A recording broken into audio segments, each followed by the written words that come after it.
ขียวไปใช้เขียวมันหลดมันไปแล้วไปใช้ไปเล่นเบาๆเฮ้ยไปว่าไปเลยไปกับประชาหมดบ่ได้นะบ่ได้ได้บ่พอ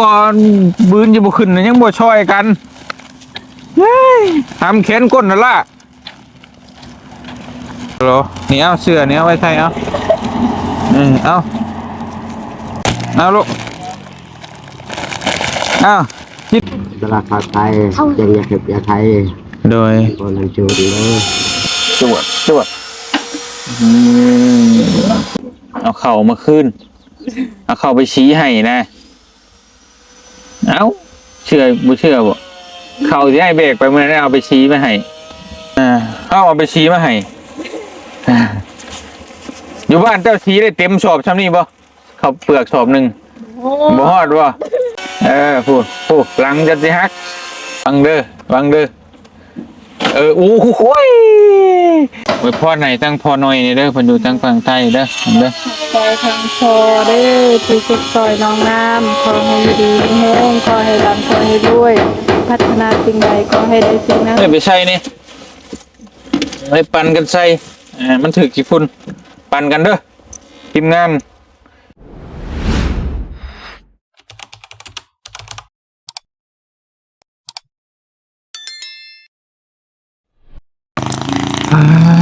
ตัวพี่น้องเลย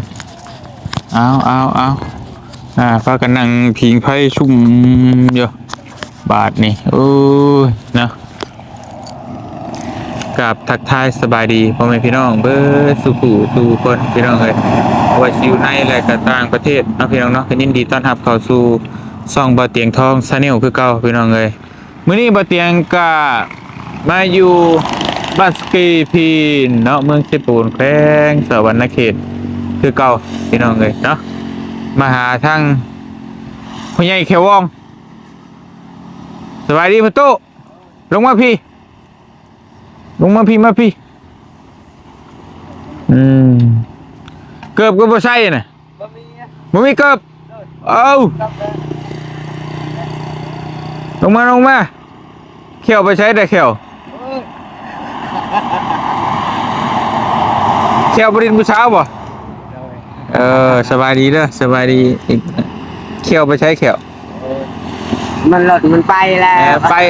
ปใช้ไปเล่นเบาๆเฮ้ยว่าไปเลยบรินผู้บ่าวแล้วบ่นี่ไปกับประชาหมดไปกับผู้สาวหมดแล้วคักดีนี่เอาอยากแค่ชื่อมันก็เป็นรถในเท้าอะไรเพิ่นมักได้ FC เพิ่นมักแขวบรินผู้สาวนี่มักเพิ่นว่าเพิ่นก็พอได้หัวย้อนเจ้าหั่นแล้วกินข้าวกินน้ำแล้วมื้อนี้กินข้าวก็เจ้านั่งให้เงินเซ็นยังจะโลนึงนั่งโลเดียวบ่ได้ไปทางให้บ่แล้วมาแล้วแล้วเขาเฮ็ดไปเชียร์ยามันมื้อนี้เฮาน่ะเอาข้าวมาให้ชอบนึงโดยบ่ได้ไปกินกับลูกกับเต้าเด้อโดยมีผู้ใหญ่เพิ่นฝากมาให้เอามาเบรกเอาเบรกได้บ่นี่บ่ได้เบรกให้ได้ครับเอาเกิบใส่ก่อนนี่โอ้ยเกิบพอดีนี่ใส่มึงดูพอดีไปจักขนาดพอดีป่ะโอเคฮะโดยให้ลูกไม่เอาช่วยไหมเอาได้ป่ะ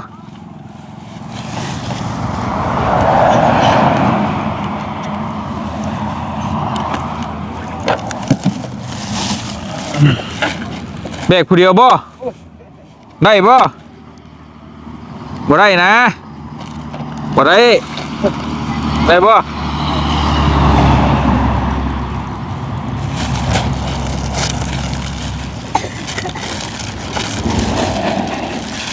ซอยพ่อแม่พวกเรานี่ดึงเอ้ยเนาะลูกกระไรพ่อบืนจะบ่ขึ้นยังบ่ช่วยกัน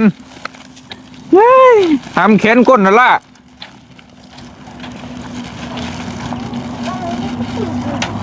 ระวังทางกะทีตำหัวเอาชงไว้ใส่นี่เอานมมือก่อนเลยขอบใจโอ้บริจักอย่างดีเหรอนี่เอาเสื้อนี่เอาไว้ใส่เอาเอากินบ่ขนมจานมเอาขนมเอาลูกกินโดยไม่ตก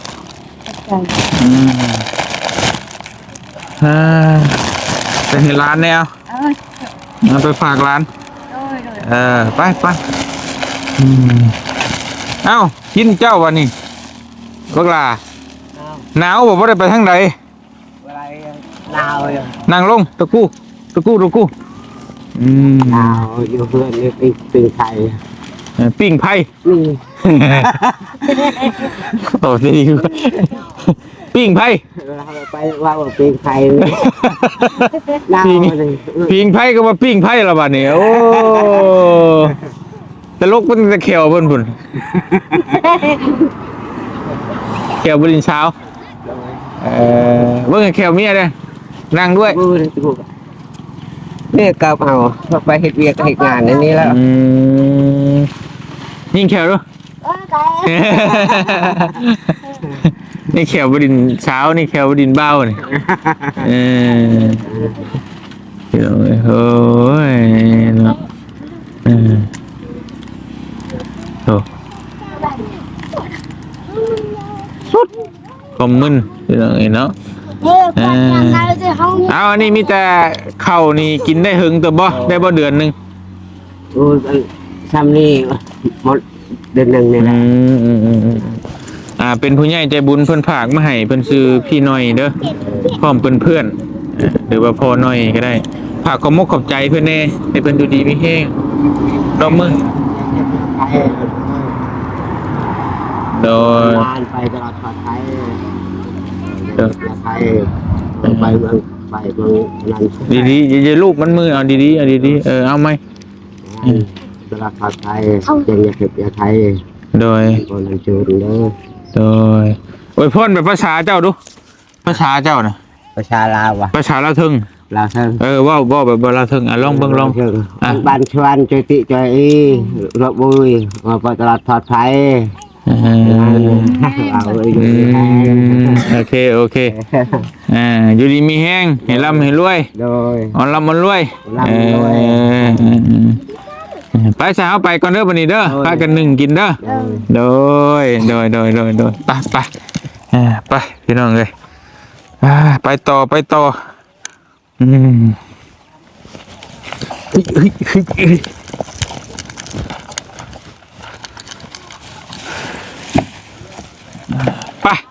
พอเตียงกาสิไปต่อมีกระสอบหนึ่งเพิ่นให้เอาไปให้น้องน้ำหรือว่าสาวน้ำเพื่อนเซ่เฮาแหละอีกกระสอบหนึ่งแล้วก็ยาวเลยพี่น้องเลยไปพี่น้องเลยเนาะ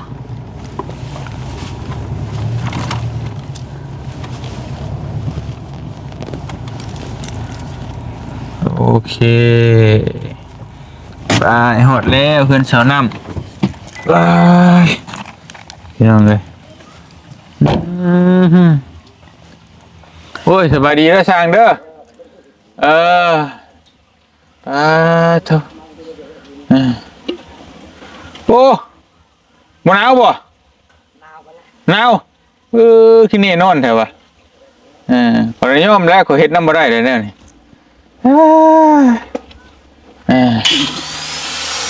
ป้าเถอะพี่น้องเลยกำลังใส่ฝาอยู่ไว้ขนาดก็มาเฮ็ดมื้อนี้บ่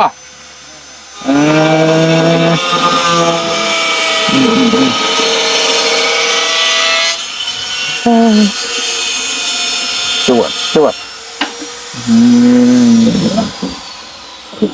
คักเป็นอะไร ไ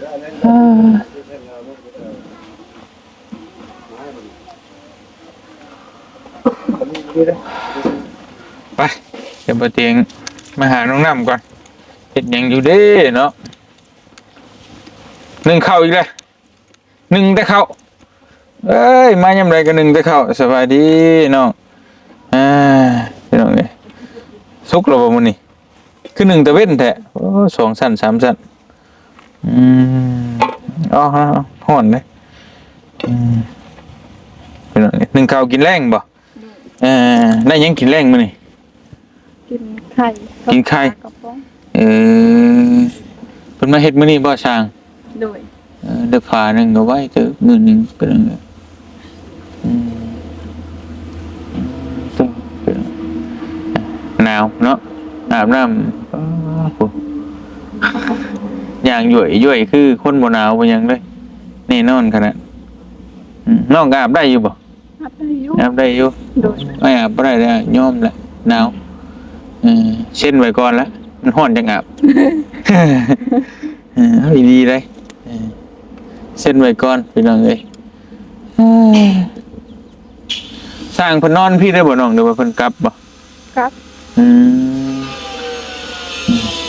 พี่น้องเพิ่นกำลังเฮ็ดอยู่ทีมงานมาหาอยู่บ่มื้อนี้ โดย มีไผแน่มา บ่าวเงาบ่าวบ่าวบุญบ่าว หลายบ่าวเพิ่นเนาะบ่เป็นหยังได้ละ หลายบ่าวเพิ่นก็ลืมพี่น้องเอ้ยโตน้องจำได้อยู่บ่มื้อนั้นไอ้เบรกเข้าไป จริงแดง อ้าวหมุนไอ้เบรกเข้าลักเข้าน้องไปสอบหนึง จือแล้ว จีอยู่บ่ จือแล้ว ไหนจีอยู่ติ หนู ไอ้ไปสอบหนึงบ่ได้2 สอบ ชอบนะ สอบหนึง ดู แล้วไอ้เอาหยังมาคืนบัดนี้ เกือบมี เกือบก็มี ดู กับหยังอีก หลายอยู่ หลายอย่าง ดู มื้อนี้ไอ้เอามาคืนได้บัดนี้ ดู เอาเข่ามาคืนเอาเข่าไปชี้ให้นะเอ้าเชื่อบ่เชื่อบ่เข่าที่ให้เบรกไปมื้อนั้นเอาไปชี้มาให้ คือบ่กิน ฮะ คือบ่มี เอาไปชี้มาให้น้องอะไรให้ไปเบิ่งไป หาช่องเบิ่งนะฮะนี่น้องเลยเข่ารักไปมื้อนั้นเลยไปชี้ให้สบายดีได้เด้อนี่เข่าเขารักเข่าเจ้าไปมื้อไหนแล้วรักเข่าน้องน้ำไปมื้อไหนนี่นะเป็นกระสานได้ป่ะนี่นะโอ้ยเบรกเอาไหม เฮ้ยแผลหักเอง ฮักเอาไหมไอ้เอาไปชี้มาให้อยู่บ้านเจ้าชี้ได้เต็มสอบช่ำนี่บ่เขาเปลือกสอบหนึ่งบ่ฮอดบ่นี่ให้เห็ดไปได้หลายได้นี่นะเขาเปลือกสอบหนึ่งผูกเป็นข้าวสารเต็มเลยฮะผูกหลังจะสิฮักพี่น้องนี่ ไปเลย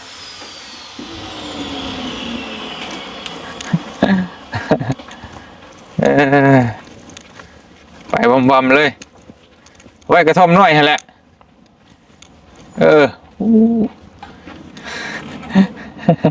วังเด้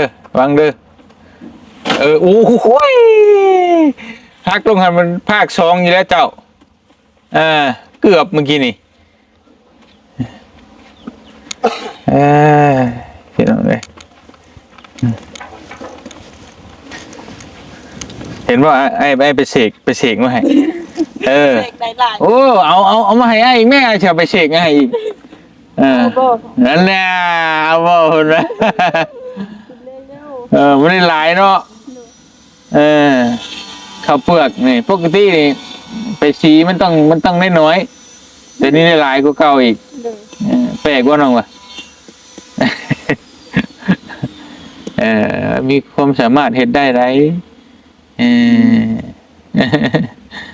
อ เบาหยอกดอกพี่น้องเองกับบ่แม่นดอกเป็นข้าวสารของทั้งพ่อน้อยเพิ่นผากมาให้เพิ่นให้เว้าเตียงซื้อมาให้พี่น้องเอ้ยซื้อข้าวสารนั่นแหละสอบละ50 โลนะสอบหนึงก็650,000 กีบบ่เตียงเอาหลายสอบเพิ่นก็ลดให้อยู่640,000 พันกว่าบาทนะสอบหนึงเนาะสอบข้าวสารนี่กินได้โดนเติบบ่อาทิตย์หนึงโอ้จะไปกินได้50 โลกินอาทิตย์เดียวหลายคน แต่คนนะ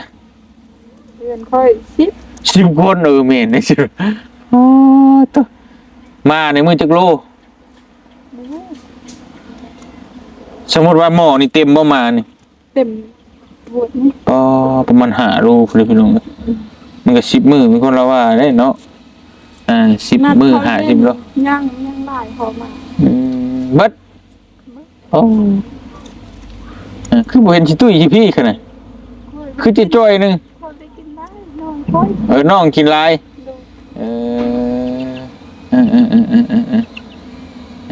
พี่น้องโอ้ยลูกหลายก็ดอกกระเดี่ยมีแต่ให้น้องนั่นน่ะอวยพรให้เพิ่นเลยน้องฟันไฟพี่น้องจะให้เป็นตัดกันแป๊บนึงเป็นต้องตัดไม้เงียดอยู่ไว้พ่อไหนตั้งพ่อหน่อยเด้อเพิ่นอยู่ตั้งฝั่งไทยเด้อซอยทางพอเด้อที่สุดซอยน้องน้ำขอให้อยู่ดีมีแห้งขอให้ร่ำขอให้รวยพัฒนาสิ่งใดขอให้ได้สิ่งนั้นสาธุโอเคทางบาเตียนมันเด้อให้รวยพัฒนาสิ่งใดสาธุโอเคไอ้เมื่อก็เด้อบัดนี้เด้อเมื่อแล้วบัดนี้ลงก่อนพี่น้องกลับบ้านกลับซองก่อนไปขึ้นเรือนสาวจ้อยสาวเตวมื้ออื่นวันหน้าพาใหม่เพิ่นละจะกลับขึ้นมาใหม่ไปอยู่ดีมีแฮงได้น้องเด้อสบายดีพ่อแม่พี่น้อง FC เฮานี่โดยไปโดยน้องโดยไปกลับก่อนพี่น้องเพื่อฮอดแก้มดึกดื่นเนาะ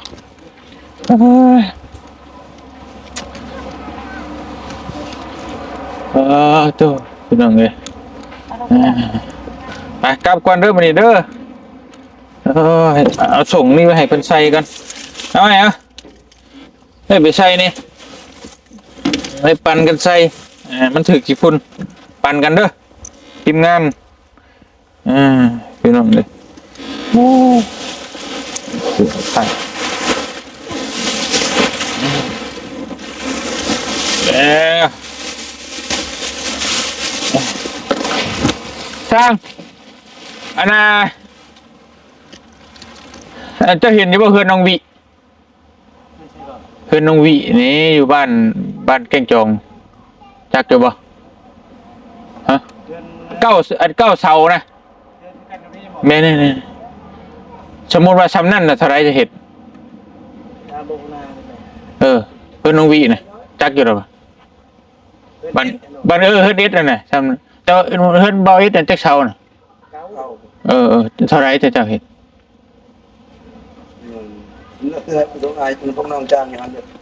ฮะโมเมนต์เฮาจ้างดิตามมูว่าได้หันใน15 ล้านบ่เก้าเสาแม่นได้บ่มีมา2เนาะโอ้ได้บ่เฮ้ยทำนั้นแล้วทำได้ได้สิให้ไปเฮ็ดได้อยู่บ่ให้เจ้าเฮ็ดได้แล้วนี่ก่อนบ้านเจ้าหั่นแหละเจ้าฮู้อยู่ดอกบ้านพ่อบ้านเองหั่นแหละพี่น้องเราคือสิฮู้ดอกว่าเฮือนไผ9 เสาดอกกันน้อยนึงพี่น้องเอ้ยเดี๋ยวจะให้เฮ็ดเทือนเบาว่างเสาเวียงเทือน9 ต้น15 ล้านประมาณตีใช้20,000ปลายๆเนาะประมาณจักมื้อนี่สิแล้ว แรง ก็บ่ได้ทางไม้ยังก็บ่ได้ไม้สิแปลก็ยังบ่พอแต่ว่านับแต่บ้านพักบ้านยังก็ยังบ่พอก็ว่าจังซี่ ให้เพิ่นทีมงานขึ้นมารอบใหม่พุ่นแหละเนาะบ่เป็นหยังแล้วนี่พุ่นแหละจังว่ากันอืมๆเดี๋ยวเฮาสิโทรหาพ่อบ้านดอกแล้วมื้อแรกก็ให้พ่อบ้านโทรบอกก็ได้พี่น้องเอ้ยไปซะบ่เตียงขอตัวเดินทางกลับก่อนบัดนี้อยู่ดีมีแฮงเบิดสุขทุกคนเด้อพี่น้องเด้อขอมุกขอบใจหลายๆทางพี่หน่อยเนาะหรือว่าพ่อหน่อยอยู่ทางฝั่งไทยเพิ่นพาเงินมาให้บ่เตียงซื้อพี่น้องเอ้ยเข้ามาให้น้องน้ำเนาะแล้วก็ให้หลายๆคนขอบมุกขอบใจขอบบุญขอบคุณก็ให้อยู่ดีมีแฮงพร้อมครอบพร้อมครัวเบิดสุขทุกคนนะสำหรับคลิปนี้บ่เตียงขอตัวจบคลิปเดินทางก่อนอยู่ดีมีแฮงเบิดสุขทุกคนสบายดีพี่น้องเอ้ยบ๊ายบายไป